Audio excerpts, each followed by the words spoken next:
Bueno, lo que vamos a ver hoy es la clase de CPU y buses. En particular habíamos visto en las clases anteriores, vimos la parte de memoria, latch, flip-flop, sí, registros, cómo era la memoria RAM y la memoria ROM. Previamente habíamos visto diferentes circuitos, arrancamos por las compuertas lógicas y que esas compuertas lógicas se convertían en transistores y todo eso. Vimos circuitos combinacionales, circuitos aritméticos, desplazadores, ¿sí?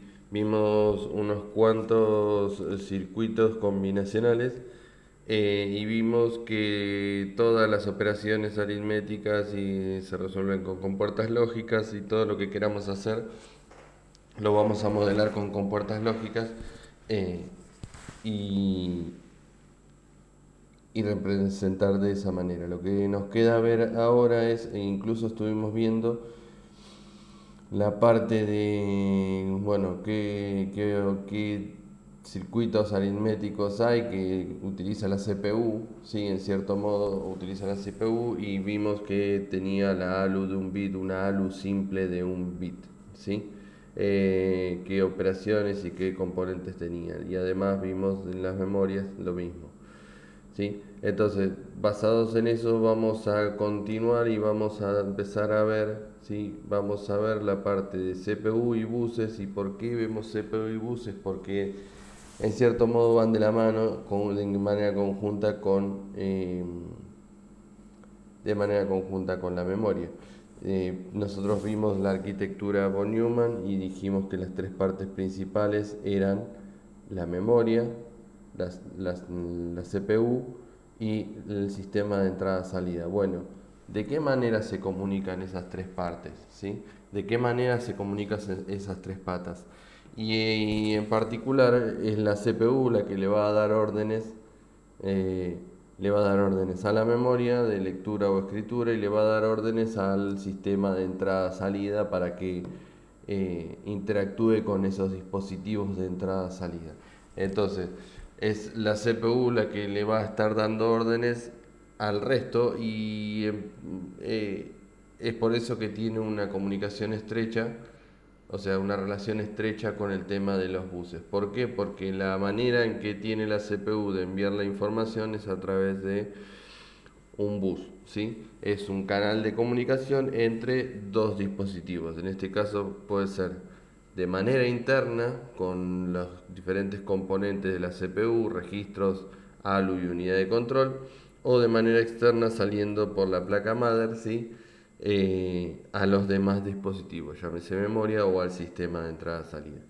Entonces, vamos a ver en primer lugar los chips de CPU, qué contiene un chip de CPU y después la relación con los buses y cómo interactúa el bus y qué sucede para terminar de entender y cerrar eso. Para, para eso lo que vamos a ver es esto, chips de CPU. Las terminales de chips de CPU se pueden dividir en tres tipos, dirección, datos y control. ¿Y por qué vamos a ver dirección, datos y control? Eh, Porque dirección, dato y control, la CPU yo quiero dar una instrucción, supónganse a la memoria principal, voy a querer leer un dato o escribir un dato. Entonces, voy a tener una instrucción, ¿sí? Que va a ser de control, que puede ser leer o escribir. Y voy a tener, si quiero leer un dato en particular, voy a necesitar que me envíe ese dato, con lo cual necesito una pata o un terminal, ¿sí? O una patita para los datos, ya sea para escribir o para leer. ¿Sí? Si yo quiero escribir un dato, le voy a decir en la pata o en la terminal de control, le voy a decir quiero escribir este dato y lo voy a querer escribir en esta dirección en particular. Entonces necesito tres patas para indicar esas tres cosas. Después lo que vamos a ver en la siguiente materia de arquitectura es, bueno, perfecto, tengo tres terminales. ¿Cómo es eso? ¿Cómo sucede eso? ¿Cómo interactúa en la realidad con la memoria? Ahora nos interesa saber cómo está compuesta por dentro para después, en la siguiente materia, ver cómo interactúa, qué registros operan para eso. Los vamos a ver igual acá, se los voy a mencionar, pero lo vamos a ver mejor o más detallado en la siguiente materia. Entonces voy a tener como primer medida la CPU va a tener tres patas. Una de dirección porque quiero leer o escribir o enviar un dato a algún dispositivo, a alguna dirección en particular, algún dato en particular, y voy a querer leer o escribir o hacer alguna otra cosa, con lo cual en la patita de control, ¿sí? En la pata de control le voy a decir que en la de dirección, en qué dirección y con qué datos va a trabajar, ¿sí? Y esto se va a conectar con terminales similares en los chips de memoria y en el sistema de entrada-salida, ¿sí? ¿De qué manera se va a comunicar? Bueno, a través de unas pistas de cobre llamadas bus, ¿sí? Que es lo que vamos a ver más adelante. Para buscar una instrucción, la CPU primero coloca la dirección de la memoria de esa instrucción, ¿sí? En sus terminales de dirección, luego habilita una o más líneas de control, ¿sí? Para decirle, bueno, qué quiero hacer, por ejemplo, leer, ¿sí? Una palabra, y la memoria lo que va a hacer es le va a dejar en la terminal de datos, le va a dejar qué dato leyó de la memoria, qué dato tenía en esa memoria, en la memoria, y se lo va a dejar en ese terminal, ¿sí? En la línea de control no solamente voy a tener lectura y escritura, puedo tener alguna instrucción para controlar el bus, puedo pedir el uso del bus. Piensen que el bus va a estar interactuando con no solamente con la CPU sola, sino que va a estar la memoria y va a haber un montón de dispositivos de entrada-salida que van a querer interactuar con ese bus. Yo voy a tener al sistema de entrada-salida, voy a tener conectado una impresora, un disco, diferentes dispositivos de entrada-salida y un teclado, un mouse, y van a querer interrumpir y van a querer hacer uso del bus. Entonces, ¿de qué manera interactúo? Bueno, voy a tener que pedir el control del bus, voy a tener que pedir la palabra, en cierto modo, decir, mira, quiero enviar algo. Voy a tener instrucciones de interrupciones, voy a tener en la línea de control alguna instrucción para arbitraje de bus, señalización, ¿sí? Estado de situación, y hay diversas operaciones de control o instrucciones de control. Eh, y después voy a tener líneas de interrupciones que son entrada-salida del sistema. A ver, un ejemplo, yo presiono una tecla en el teclado o presiono el mouse y quiero tener una interacción y una respuesta. Supónganse que estamos ejecutando un programa, entonces yo quiero apretar que cuando yo presione o haga un clic sobre la crucecita de mi ventana, el programa se cierre. Entonces, voy a tener que interrumpir la ejecución normal del procesador. En este caso, supónganse que tengo abierta solamente la ventana, el procesador va a estar ejecutando ese programa, y cuando yo presione, haga clic sobre la cruz, voy a querer que se cierre. Que se cierre, ¿qué significa? Que interrumpa la ejecución normal del programa y dé por terminado ese programa, o que haga algo dependiendo de lo que sea. Pero yo voy a querer que interrumpa la ejecución normal de ese programa, entonces voy a necesitar, ¿sí?, alguna pata de interrupción. Entonces voy a tener, además de esto, voy a tener líneas o entradas o terminales para interrupciones, ¿sí? Para interrumpir la ejecución normal del procesador o de un programa en particular, ¿sí? Bien, ¿por qué? Porque además voy a tener dispositivos de entrada-salida, por ejemplo, y piensen que yo voy a tener conectada una impresora, entonces mando a imprimir algo y la impresora me confirma cuando ya terminó, entonces va a tener que terminar, o sea, ¿de qué manera sabe si la impresora, o si ven la cola de impresora, cómo sabe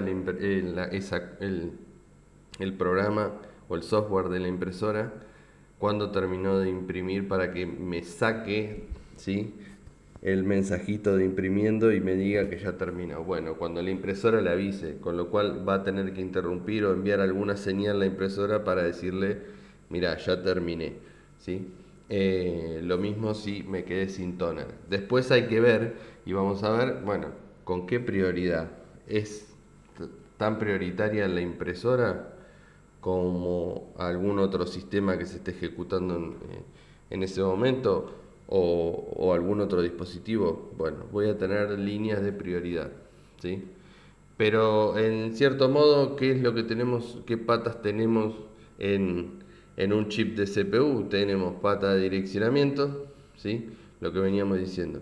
Direccionamiento, datos, ¿sí? Voy a tener control del bus, voy a tener patas de interrupciones. Eh, Voy a tener una pata de coprocesadores. ¿Por qué de coprocesadores? Muchas veces voy a necesitar o va a utilizar la CPU coprocesadores, ¿sí?, como por ejemplo para resolver operaciones de punto flotante.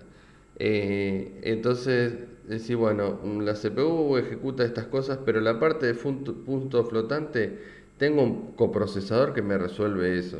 Entonces, me desligo de tareas complejas, ¿sí? Y lo mismo sucede con la GPU, ¿sí?, los procesadores gráficos. En cierto modo es un coprocesador, es otro procesador aparte con el cual interactúa con el procesador, con la CPU o el procesador principal. Entonces, muchas veces, y sobre todo se da cada vez más ahora, voy a tener, ¿sí?, una CPU y voy a tener coprocesadores que me resuelven cosas puntuales. Un procesador gráfico me resuelve la parte gráfica, o sea, me va a dar otra potencia porque tengo otro procesador dedicado solamente a resolver la parte gráfica.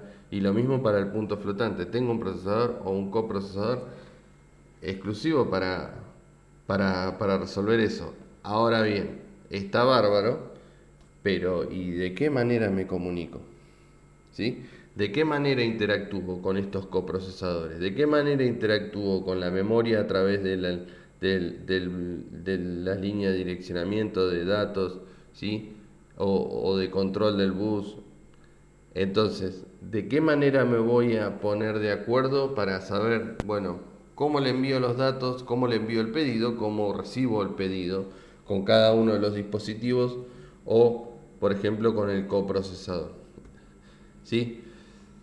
Entonces ahí es donde aparecen los buses. Dijimos, yo con todos los dispositivos, llámese memoria, sistema de entrada-salida, ¿sí?, o coprocesadores, me voy a comunicar a través de una línea de cobre en la placa mother, ¿sí? Yo voy a tener en la mother, por eso conectamos todos los dispositivos a una mother.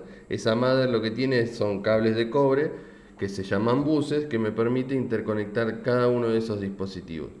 Y en particular dijimos que el chip de la CPU que tenía un terminal de direccionamiento, un terminal de datos y un terminal de control. Si vamos a la siguiente imagen, lo que vamos a ver es que la CPU que tiene, ¿sí?, una línea, un bus de direcciones, un bus de datos y un bus de control, ¿sí?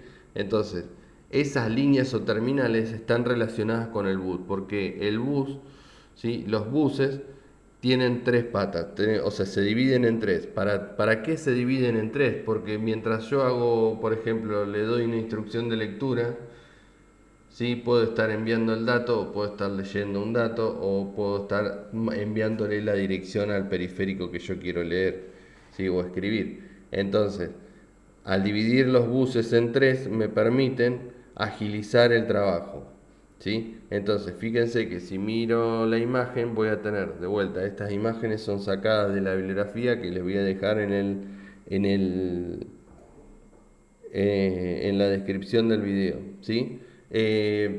Entonces, si yo tengo la CPU y tengo tres terminales, una va a ser para el bus de direcciones, la línea de direcciones va a ser para el bus de direcciones, la línea de datos para el bus de datos y la línea de control para el bus de control, ¿sí? Y de vuelta, el bus de control va a ser ida y vuelta, ¿sí? El bus de datos va a ser de ida y vuelta y el bus de direcciones va a ser siempre de ida. ¿Por qué siempre de ida? Porque yo le voy a indicar solamente la dirección, no me va a devolver ninguna dirección ni nada eh, en esa terminal, siempre, ¿sí?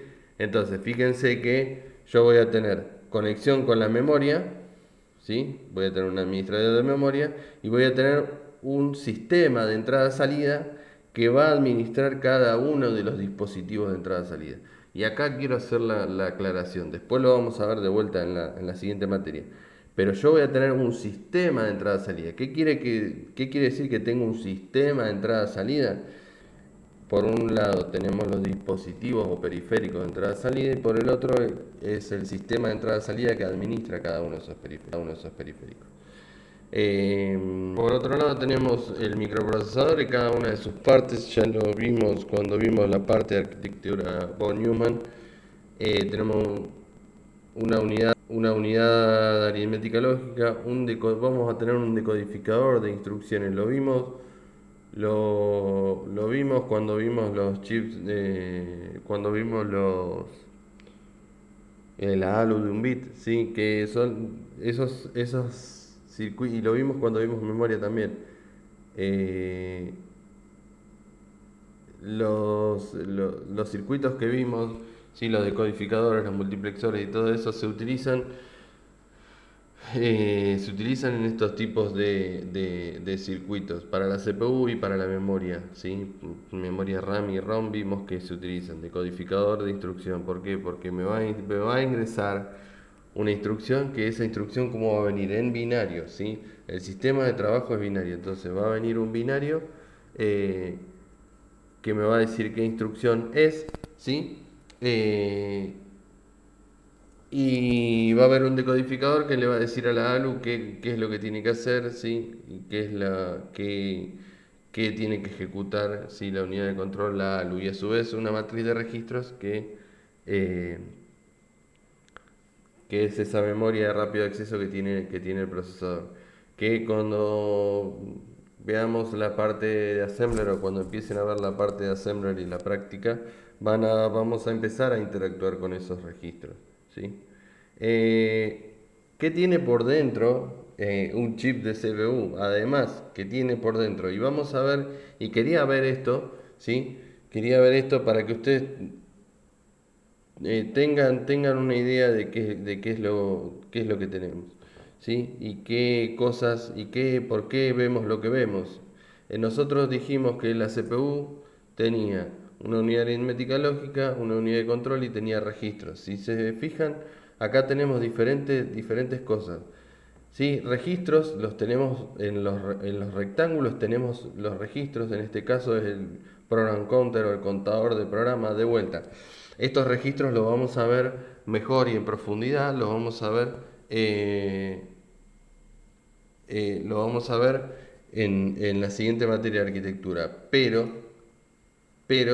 sí que vayan teniendo en cuenta este tipo de cosas porque de vuelta algunas las vamos a mencionar y las vamos a ver cuando veamos la parte de assembler. ¿Sí? El contador de programa lo que va a hacer es llevar, bueno, qué del programa que estoy ejecutando, qué instrucción estoy ejecutando. ¿Sí? Después voy a tener el registro de instrucción.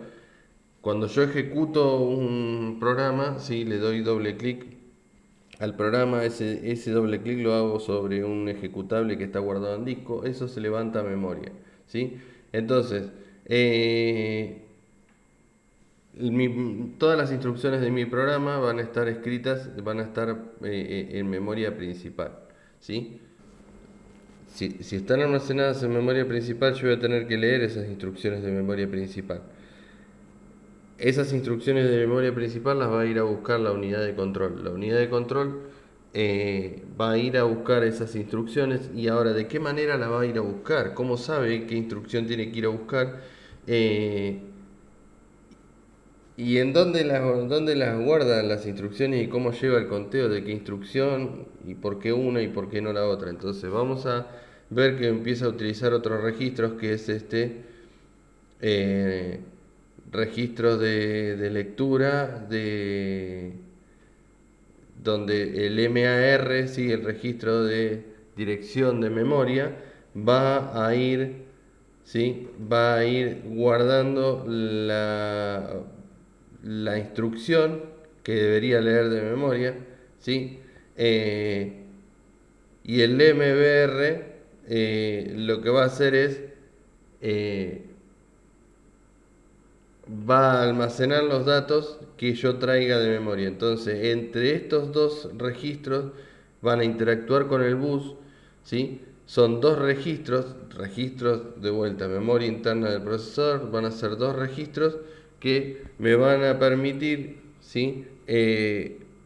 Leer un dato a través de la dirección que se deja en este registro y o escribir un dato y el dato va a aparecer en este registro cargado o vamos a tener que cargarlo para, ¿sí?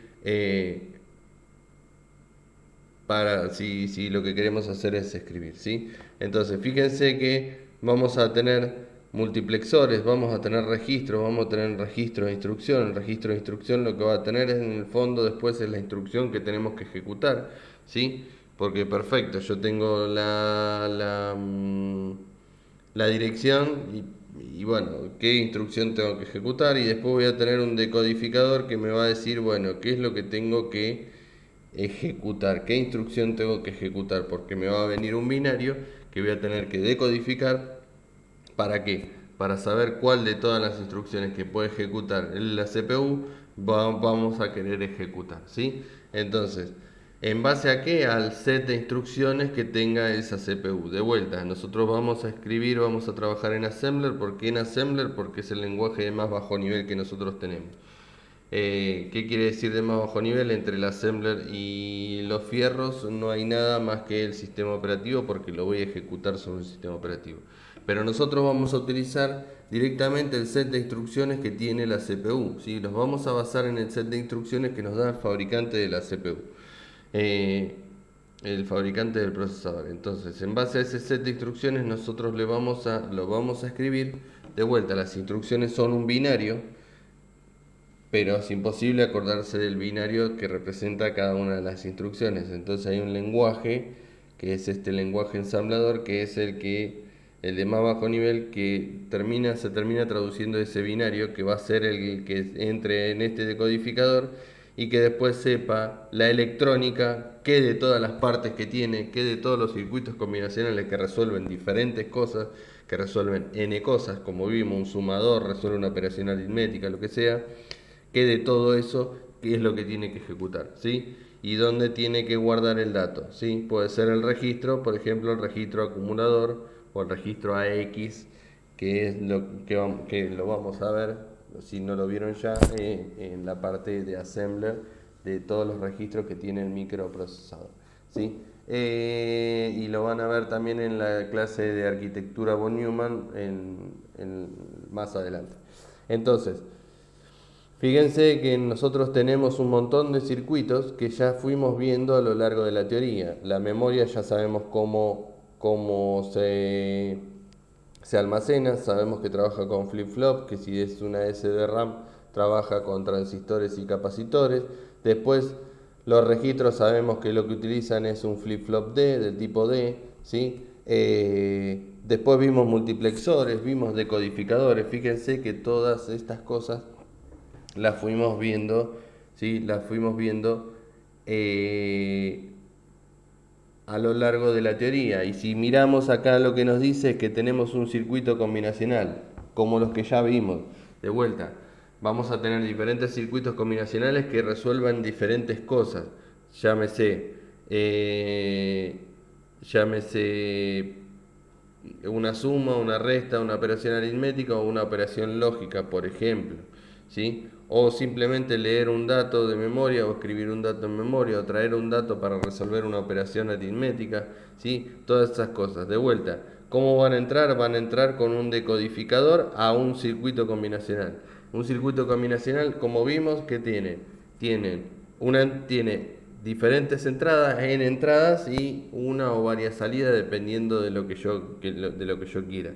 Pero si se fijan lo que estuvimos viendo en la práctica, nosotros tenemos un problema, el que sea, ese problema tiene n entradas, por ejemplo, vimos para una alarma, tiene n entradas y va a tener una salida para el cual le armamos una tabla de verdad y después armamos el circuito, ¿sí? Y lo mismo va a suceder en este caso, ¿sí? Lo que quiera resolver la CPU en particular. Por eso les puse en la parte de memoria, cuando les vimos la parte de memoria, me resultó interesante ponerle las tablas de verdad, para los flip-flop, las tablas de verdad, porque para que vean que en realidad, bueno, todo eso es un problema que se quiere resolver, tiene una tabla de verdad y esa tabla de verdad tiene una salida y de esa salida se desprende la combinación de compuertas para resolver ese problema. Y lo mismo sucede, por ejemplo, para el sumador completo, ¿sí? Tiene una tabla de verdad. Lo mismo sucede para un decodificador, ¿sí? Entonces siempre voy a estar asociado a una tabla de verdad que después se termina convirtiendo en un circuito lógico y si lo quiero minimizar, obviamente voy a utilizar Carnot, ¿sí? Pero es por eso que vemos todas estas cosas que estamos viendo. Con respecto a los buses dijimos, tenemos líneas de cobre, si se quiere, que nos permiten comunicar cada una de las partes. Y como decíamos recién, tengo buses de manera interna a la CPU. ¿Sí? El chip de CPU adentro tiene diferentes buses que interactúa cada una, que comunican cada una de sus partes. Y después voy a tener un controlador de buses. Después vamos a ver qué es esto, un controlador de buses. Y voy a tener la CPU que se comunica con este controlador de buses y este controlador de buses se comunica con la memoria y se comunica con la entrada-salida. De esta manera, todos los dispositivos, todas las partes de la arquitectura von Neumann están comunicados, ¿sí? A través de un controlador de buses. Por otro lado, si bien los diseñadores de CPU ¿sí? Pueden utilizar de manera interna, los fabricantes de CPU van a tener de manera interna, como vimos acá, ¿sí? Sus buses y lo pueden administrar y manejar como quieran. De manera externa va a haber que establecer alguna forma de comunicarse y que todo sea, ¿sí? Del mismo modo. Entonces, para interactuar con los demás dispositivos va a necesitar establecer protocolos de buses. ¿Qué es un protocolo? Nosotros establecimos, cuando digo nosotros hablamos en la sociedad o en la Argentina, establecimos que el modo de comunicación, ¿sí? O el protocolo de comunicación va a ser la lengua española, ¿sí? Nosotros vamos a hablar en español y de esa manera va a permitir que todos nos podamos comunicar y todos podamos interactuar. Eso es un protocolo. Establecimos de qué manera nos vamos a comunicar y todos vamos a hablar el mismo lenguaje. Lo mismo sucede con la computadora. Va a haber diferentes protocolos dependiendo con el dispositivo que yo me quiera comunicar. ¿Por qué? Porque, perfecto, yo tengo un cable o un canal o un hilo de cobre que me comunica la memoria con la CPU o que me comunica la CPU con algún dispositivo de entrada-salida o con un puerto USB. Ahora bien, ¿de qué manera envío los datos para que lo que yo envíe por el puerto USB le llegue y lo entienda el dispositivo que tengo conectado en ese puerto USB? Tengo un pendrive conectado en el puerto USB. ¿De qué manera le tengo que enviar los datos y de qué manera va a leer el pendrive los datos de ese puerto USB? Bueno, el puerto USB tiene un protocolo, ¿sí? Que es USB, es bus serial universal o bus universal serial. Entonces, fíjense que hay un montón de protocolos de buses, algunos conocidos, más conocidos, ¿sí? El PCI Express o el Hypertransport para las placas de video, ¿sí? Bus serial universal es el USB. Y hay otros protocolos. AGP también se utilizó para lo que es placa de video. Y hay algunos protocolos que ya no se utilizan más, ¿sí? El PS2, ¿sí? El SCSI. Nosotros tenemos el SATA, por ejemplo. El SATA es para los discos para los discos rígidos. Entonces tenemos diferentes protocolos protocolos de bus, ¿para qué? Para que todos nos podamos comunicar y nos podamos entender. El PCI Express es un protocolo de bus, ¿para qué? Para que cuando la CPU quiera mostrar algo, ¿sí?, en la placa de video, sepa de qué manera lo tiene que enviar, para que, ¿sí?, en qué orden o de qué manera enviarlo eh, para que la placa de video lo pueda procesar, lo pueda recibir, decodificar esa instrucción, ¿sí?, y poder ejecutarla y mostrar algo en la pantalla o renderizar alguna imagen o lo que sea, ¿sí? Entonces, es de la mano de los buses van los diferentes protocolos que interactúan en esos buses, ¿sí? Dependiendo del dispositivo, ¿sí?, pueden ser activos o sea, quiere decir, pueden iniciar una transferencia, y otros pueden ser pasivos, decir, bueno, esperan órdenes, ¿sí? Entonces, vamos a tener, por ejemplo, la CPU puede dar una instrucción al disco, actúa como amo y el disco va a actuar como esclavo. Pero después de almacenar algo, el disco va a querer enviarle alguna información, ¿sí? Puede querer enviarle información a la CPU de, bueno, terminé de almacenar lo que me dijiste, ¿sí? O por ejemplo con la impresora, ¿sí? La impresora le voy a decir, bueno, imprimime esto, y la CPU va a seguir ejecutando otras cosas y va a esperar a que de la impresora le diga, mira, terminé, fíjate qué vas a hacer con esto. Entonces, nada, vamos a tener maestro o esclavo dependiendo de la situación, ¿sí? Y, y además, nada, acá tienen una tabla con algunos ejemplos, ¿sí? Algunos ejemplos de esto, ¿sí? La CPU con la CPU puede actuar como amo y la memoria como esclavo, traen instrucciones y datos, o podemos querer escribir en memoria, ¿sí? Puede ser la entrada-salida con la memoria. Vamos a ver después en la siguiente materia qué es este DMA, o este acceso directo a memoria. Entonces, nada, va a actuar dependiendo de lo que sea, como maestro o como esclavo, ¿sí? Las señales van a ser binarias. eh, las señales son binarias, y eh, muchas veces, dependiendo del dispositivo, trabaja a un voltaje que no alcanza y no alcanzarían por ahí los terminales para conectar todos los dispositivos con todos los dispositivos. Entonces lo que se utiliza, ¿sí? O muchas veces, como dice acá, no son las señales que producen no son lo suficientemente fuertes, bueno, trabajan con un voltaje que hace que la señal pueda correr riesgo de perderse, ¿sí? Si bien estamos trabajando sobre una madre, bueno, puede suceder. Entonces, lo que se utiliza es eh, un administrador, ¿sí? O un controlador, ¿sí? O driver de bus, ¿sí? Que lo que hace es amplificar esa señal digital. Todos tienen ese amplificador, ¿sí? Y lo mismo si van a trabajar solamente como esclavos, ¿sí? Van a tener un receptor, ¿sí? Un receptor de bus.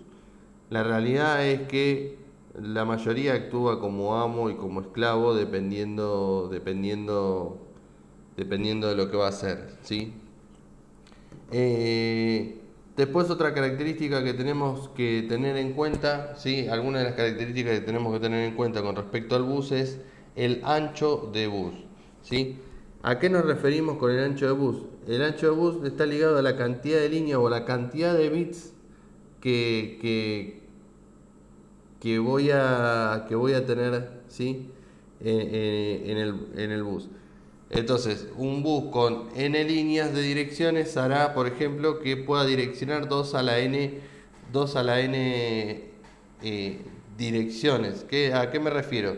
Si yo tengo un ancho de bus, ¿sí? De vuelta, tenemos 3 buses: bus de direcciones, bus de datos y bus de control. Si el bus de direcciones tiene, por ejemplo, 8 bits, yo voy a poder, ¿sí?, almacenar, ¿sí?, almacenar en un dispositivo hasta en 256 lugares diferentes. ¿Sí? ¿Qué quiere decir? Si yo tengo un ancho de bits de 8, si mi ancho de bus de direcciones es de 8 bits, lo que yo voy a tener voy a poder guardar en memoria hasta desde la dirección 0 hasta la 256. Si mi memoria tiene más direcciones o más posiciones, ¿sí?, no las voy a poder direccionar. Entonces, el ancho de bus es muy importante. ¿Por qué es muy importante? Porque cuanto más ancho de bus tenga, ¿sí?, mejor va a ser. ¿Sí? Cuanto más ancho de bus de direcciones tenga, más direcciones voy a poder acceder. Voy a poder acceder por ejemplo, a una memoria mucho más grande. Y lo mismo sucede con el ancho de bus de datos, ¿sí? Cuando yo tenga un ancho de bus de datos mucho más grande, voy a poder enviar datos que contengan más bits, ¿sí? Entonces, si yo tengo que enviar, supónganse que tengo que enviar un dato que ocupa 64 bits y mi ancho de bus es de 32, voy a tener que enviarlo en 2 veces. Ahora, si yo tengo un ancho de bus de datos de 64 bits, voy a tener que hacer un solo envío. ¿Se entiende la diferencia? Entonces, es muy importante el ancho del bus en ese sentido. Cuanto más ancho sea el bus, mejor es. Ahora, por el otro lado, tengo que tener en cuenta de que cuanto más ancho de bus, es más costoso, ¿sí?, de fabricar. ¿Por qué? Porque ¿sí?, necesito más líneas o más fierros o más hardware para que pueda trabajar con 64 bits, ¿sí? No es lo mismo tener 64 hilos conductores que tener 32 bits o 32 hilos conductores. Entonces, hay un equilibrio ahí en ese punto. Ahora, ¿por qué es importante el ancho de bus? ¿Y por qué es importante esto? Porque fíjense que el ancho del bus me va a condicionar la memoria. O sea, porque si mi ancho de bus de direcciones es chico, voy a condicionar las direcciones de memoria a las que puedo acceder.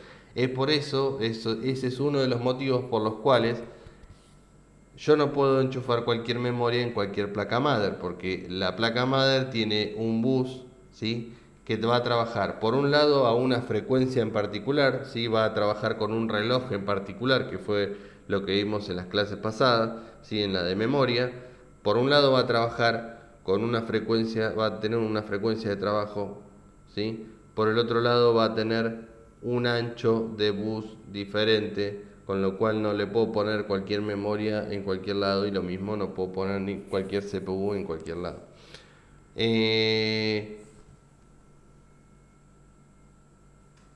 Por otro lado, nada, lo mismo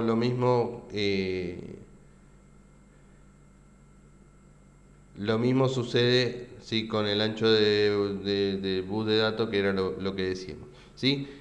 Y lo que trae es que se llama sesgo de bus, es esa diferencia entre los buses. Yo puedo tener una pequeña diferencia entre los diferentes buses. Tenemos 2 tipos de buses. Además, tenemos una clasificación. Tenemos que tener protocolos, puedo trabajar como maestro esclavo. Por el otro lado tengo el ancho de bus, y otra de las características que tengo que tener en cuenta de los buses es la temporización.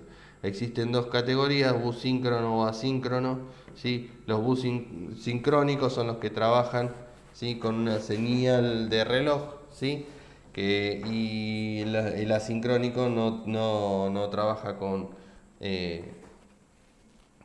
un reloj, lo cual me permite tener un ciclo de bus, o que cada ciclo de ejecución sea de tamaño diferente. La realidad es que la mayoría de los buses son sincrónicos hoy en día, y los que nos interesan a nosotros, que son los de la computadora, son sincrónicos, ¿sí? Y por el otro lado, el otro aspecto que hay que tener en cuenta es el tema del arbitraje del bus. Eh, ¿Por qué arbitraje? Muchas veces va a haber más de un dispositivo que quieran en el mismo instante de tiempo ocupar el bus. Entonces, ¿cómo resolvemos ese problema? Bueno, vamos a tener que tener un árbitro que decida, bueno, quién tiene prioridad sobre el otro. Muchas veces lo que sucede es de qué manera, una de las maneras de resolverlo en realidad es este método de encadenamiento circular. El bus le va preguntando, el árbitro este de bus le va preguntando uno a uno, ¿sí? Eh, qué dispositivo, si el dispositivo necesita o no enviar algo o utilizar el bus. En ese sentido, el el administrador de bus acepta, ¿sí? Y perdón, el administrador de bus le envía, ese dispositivo acepta la utilización del bus y lo comienza a utilizar. ¿Qué pasa? ¿Qué problema tiene esto? Muchas veces, si en este caso, si el primero siempre quiere utilizar el bus, los últimos nunca llegan a utilizarlo. ¿Por qué? Porque siempre el primero en preguntarle es este. Entonces, muchas veces, ¿de qué manera se resuelve? Estableciendo, ¿sí?, diferentes líneas, ¿sí? Diferentes líneas de prioridad para evitar que la cercanía de ese dispositivo al árbitro de bus haga que, eh, haga que sea siempre uno el que acepte y termine utilizando el bus. Entonces, se establecen diferentes líneas de prioridad y obviamente no es la misma la prioridad que tiene que tener el teclado o con una impresora que se le terminó el toner, ¿sí? O con el disco, ¿sí? Tengo diferentes prioridades y dependiendo de lo que quiera realizar. Entonces, por eso el bus aparece para resolver esto. Si hay muchos que quieren, ¿sí?, intentar transmitir en el mismo momento, ¿sí?, voy a tener que establecer un árbitro y que además asigne prioridades dependiendo del dispositivo. De vuelta, no es lo mismo una impresora que un reloj, que un teclado, que un disco, ¿sí? Van a tener diferentes prioridades. ¿Qué era lo que decíamos? ¿Qué era lo que habíamos visto en la imagen esta? Veamos para atrás, ¿sí?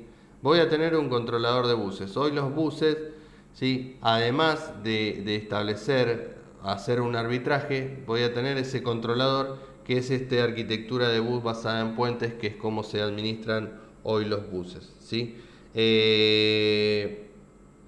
Voy a tener un puente que lo que va a hacer es intercomunicar cada uno de los dispositivos, ¿sí? O sea, va a unir todos los buses, todos los diferentes buses con los diferentes dispositivos. Entonces, todos se van a comunicar ¿con quién? Con este puente, ¿sí? Y ese puente va a ser el encargado de distribuir cada una de las instrucciones que quiera, ¿sí?, si quiere interactuar con un dispositivo o con otro. Si se fijan acá tenemos un ejemplo de un Pentium 2. Un Pentium 2 tiene dos núcleos que se van a conectar, fíjense, ¿sí?, Intel, y dice Host Bridge, ¿sí?, es un puente, y fíjense que dice Intel, o sea que el procesador es Intel y el puente es Intel. ¿Qué tiene que ver eso con lo que vemos hoy en las placas madre? Fíjense que cuando ustedes van a comprar la placa madre, ¿sí?, le dice qué chipset tiene. ¿Por qué les pregunta qué chipset tiene? Porque no puedo poner cualquier procesador, un procesador Intel en cualquier placa madre, y no puedo poner cualquier procesador, por ejemplo AMD, en cualquier placa madre. Entonces, fíjense que ahí tenemos otra restricción. Dijimos, teníamos la restricción del reloj, la frecuencia en la que voy a trabajar. Fíjense que acá dice bus PCI, habla de megahertz, y habla de megahertz, habla de megahertz y habla de megahertz, ¿sí? Entonces, por un lado voy a tener restricción de frecuencia de trabajo del reloj. Por el otro lado voy a tener la restricción ¿sí? Del bus y del ancho de bus. No puedo poner cualquier bus. Y por el otro lado, voy a tener que, voy a tener la restricción de lo que ustedes seguramente se armaron y compraron alguna placa madre o se armaron su propia computadora, es el chipset. ¿Sí? ¿Qué tiene que ver el chipset con los buses y estos puentes? Bueno, el chipset en realidad es el puente que une a cada uno de los buses, ¿sí? Entonces, si el chipset es de Intel, ¿sí? Quiere decir que la placa madre está preparada para trabajar con procesadores Intel. ¿Qué quiere decir? El fabricante del procesador fabrica este mismo o este puente que une a todos los buses. ¿Por qué? Porque sabe de qué manera se tiene que comunicar con esos buses. Entonces, fíjense, si miran las placas madre, tienen dos puentes, que es el puente norte y el puente sur. Si vamos al dibujo de la placa madre, lo vamos a ver así. ¿Sí? Tengo el puente norte y el puente sur. ¿Qué son esos puentes? Si miran, esta es una placa más bien viejita, todavía tiene los cables IDE, pero ¿qué une ese puente norte y ese puente sur? Este puente sur y este puente norte. En realidad, lo que hace es unir todos los buses. ¿Qué quiere decir? Los buses pasan por acá y después la CPU se va a comunicar, ¿sí? Con este puente norte y el puente norte con el puente sur. De esta manera lo que me evita es que la CPU tenga que estar conectado con todos los dispositivos, ¿sí? O con todos los puertos de entrada, o con todos los dispositivos que estén conectados acá. De esa manera, si quiere enviar algo, ¿sí? Por eso el fabricante del procesador es el que fabrica el chipset. ¿Por qué? Porque quiere comunicarse, ¿sí? Y que se entienda, o sea, sabe de qué manera se tiene que comunicar el procesador Intel con el chipset Intel, con el controlador de buses de Intel, ¿sí? Entonces, de esa manera, esa es otra de las restricciones por las cuales yo no puedo poner cualquier placa madre en cualquier procesador en cualquier placa madre. Siempre tiene que ser del mismo chipset, ¿sí? Del mismo chipset que la CPU. Entonces, yo voy a tener dos puentes, un puente norte y un puente sur, que van a administrar diferentes cosas. Por una cuestión lógica, el puente norte es el que está más cercano a la CPU. Si es el que está más cercano a la CPU, va a controlar los buses de los dispositivos más importantes o más relevantes o que mayor velocidad requieran, como en la memoria RAM, la placa de video, la memoria caché. ¿Sí? Y el puente sur, fíjense que controla, ¿sí? La red, ¿sí? Los controladores de disco, el USB. ¿Por qué? Porque si tengo un retardo o una demora ahí no sucede nada. Ahora, yo quiero que cuando levanto un programa en memoria principal se ejecute de la manera más rápida posible. Ahora, si quiero guardar un dato en disco, si tarda un cachito más, un cachito menos, no es relevante, ¿sí? Entonces, fíjense que acá tenemos para un Pentium 4, si bien es una tecnología más bien viejita, acá tenemos una más nueva, ¿sí?